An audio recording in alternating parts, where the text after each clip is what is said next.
Vorige zondag speelde Lierse thuis tegen AA Gent. Een gehavend Lierse dat 3 basisspelers moest missen door schorsingen en blessures, bood aardig weerwerk tegen de nummer 2 uit het klassement, maar kreeg een kwartier voor tijd een koude douche. Positieve noot voor de Balieters was de terugkeer van Rachid Bourabia, die na enkele weken van blessure leed opnieuw van de partij was. We vroegen aan Rachid wat er juist met hem aan de hand was. J'ai eu une élongation à l'ischio, donc derrière la cuisse. Ça a pris un peu, je pense un peu plus que 15 jours, entre 15 jours et 3 semaines. Donc j'ai raté les 3 derniers matchs de l'équipe et j'ai effectué mon retour ce dimanche contre Gand à la maison. Na zijn blessure maakte Rachid tegen AA Gent de 90 minuten onmiddellijk vol. Wil dat dan zeggen dat hij dan al volledig fit is? Ouais. J'ai eu 15 jours, 3 semaines pour me soigner, pour traiter cette blessure. Et avec le staff médical et le staff technique, on avait prévu de reprendre ce dimanche et c'est ce qui s'est passé et ça a été pour sa tenue. Onze aanvallende middenvelder speelde zondag zijn 100ste wedstrijd in eerste klasse. Toch is hij niet bezig met deze mijlpaal. Er zijn momenteel belangrijkere zaken. Non, honnêtement, j'étais pas au courant parce que je fais pas attention à ça. Le plus important, c'était de prendre des points contre Gand. Malheureusement, on l'a pas fait. Donc voilà, après, que ce soit mon 100e ou 200e, c'est juste anecdotique. Maintenant, le plus important, c'était de faire un bon résultat et ça n'a pas été le cas dimanche. Ook voor Lierse staat zijn teller al op 75. Welke momenten zijn hem het meest bijgebleven? C'est vrai que, comme vous m'avez dit, ça fait maintenant 75 matchs pour le Liers. C'est beaucoup de bons et de mauvais moments. Ça n'a pas été facile depuis mon arrivée. On a à chaque fois lutté jusqu'au bout pour pouvoir se maintenir en première division, notamment la première saison où ça se joue sur, je pense, les 2 derniers matchs. Et à côté de ça, il y a eu, c'est des périodes peut-être qui sont difficiles, mais qui nous font grandir, qui nous font apprendre beaucoup. Et je pense que ça aussi resserre l'état d'esprit dans un groupe. C'est des moments où on apprend beaucoup. C'est des moments où on apprend beaucoup et ça peut toujours nous servir pour la suite. In die 75 wedstrijden scoorde hij 17 keer, waaronder enkele fraaie doelpunten. Wat was voor hem de knapste? C'est vrai qu'il y a eu des beaux et des moins beaux. Maintenant, le plus important, c'est qu'ils finissent au fond et qu'ils apportent des points à l'équipe.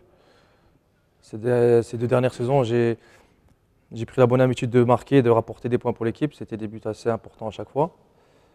Et dans ces buts-là, il y a eu, je pense, c'est peut-être pas le plus beau, mais l'un des plus importants, c'était le but au Berscott. Le but au Berscott, c'était le but qui nous permettait justement d'espérer de rester en première division. Et à côté de ça, il y a eu des autres buts qui étaient plus spectaculaires, qui ont rapporté des points. Et voilà, c'est un tout. Il y a eu, je pense, une belle période, 75 matchs et il y a eu des bons moments, même si ça a été difficile au niveau du classement, au niveau des saisons, ça n'a pas été des saisons réussies, mais sur le plan personnel et sur le plan humain, ça a été des saisons enrichissantes. De wedstrijden tegen Genk en Gent wekten veel frustratie op. Ondanks dat Rachid het ook niet altijd eens was met de beslissingen van de scheidsrechters, beseft hij ook dat we snel die bladzijde moeten omslaan. C'est sûr que de toute façon, on peut toujours en parler, mais les matchs ils sont passés, ils ont été perdus, donc on va pas récupérer de points par rapport à ça. Mais à côté de ça, c'est vrai qu'il y a eu des décisions qui nous ont coûté cher ces 2 derniers matchs, qui nous ont pas aidés. Et c'est dans les moments comme ça où on n'est pas non plus très bien. C'est peut-être des petits détails, notamment l'arbitre, qui peut nous faire revenir dans le match, ou qui peut peut-être nous faire sortir d'une situation difficile. Et pour l'instant, on peut compter sur personne, on peut compter que sur nous-mêmes. Et c'est ce qui fait la différence, c'est que quand ça ne va pas, en général, tout va mal, l'arbitrage non plus. Mais ce n'est pas une raison, si on a perdu, ce n'est pas non plus à cause de l'arbitre. Les 2 derniers matchs, on a fait un 0 sur 6, c'est pas l'arbitre qui a joué à notre place, mais c'est vrai que c'est des petits détails qui peuvent nous aider et qui peuvent nous permettre de sortir de moments difficiles. Een nieuw hoofdstuk starten kan zaterdag al tegen Kortrijk. Hoewel de ploeg van der Hagen in vorm is, is het een ploeg die Lierse en vooral Bourabia goed blijkt te liggen. Ouais, Courtrai, c'est une équipe qui me réussit bien. Je pense que j'ai marqué à chaque fois contre eux l'année passée.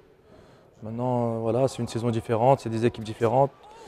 Courtrai a changé beaucoup de joueurs, a changé aussi l'entraîneur. Nous aussi, il y a eu beaucoup de changements.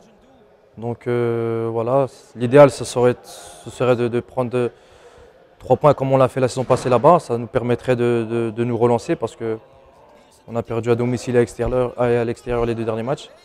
Donc on n'a pas 36 solutions, c'est de récupérer les points perdus à domicile à l'extérieur et essayer de faire une série parce que si on veut sortir de la zone dangereuse, il n'y a qu'en enchaînant les victoires qu'on réussira. Dat punten pakken in Kortrijk niet evident zal zijn, staat buiten kijf. Maar als laatste in het klassement heb je weinig keus. Courtrai, c'est une équipe qui, je pense, même s'ils ont changé d'entraîneur, ils ont gardé la même philosophie de jeu. Ils ont gardé, je pense, les joueurs importants, notamment avec beaucoup d'expérience, Pavlovic. Ils ont des joueurs intéressants et des joueurs d'expérience. C'est une équipe à domicile, je pense, qui ne perd pas beaucoup.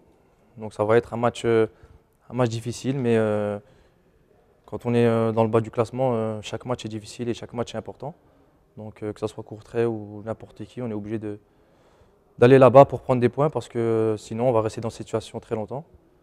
Donc maintenant à nous d'oublier les deux derniers matchs et les décisions arbitrales qui nous ont coûté cher et de nous concentrer sur Courtrai parce qu'il faut absolument prendre quelque chose là-bas.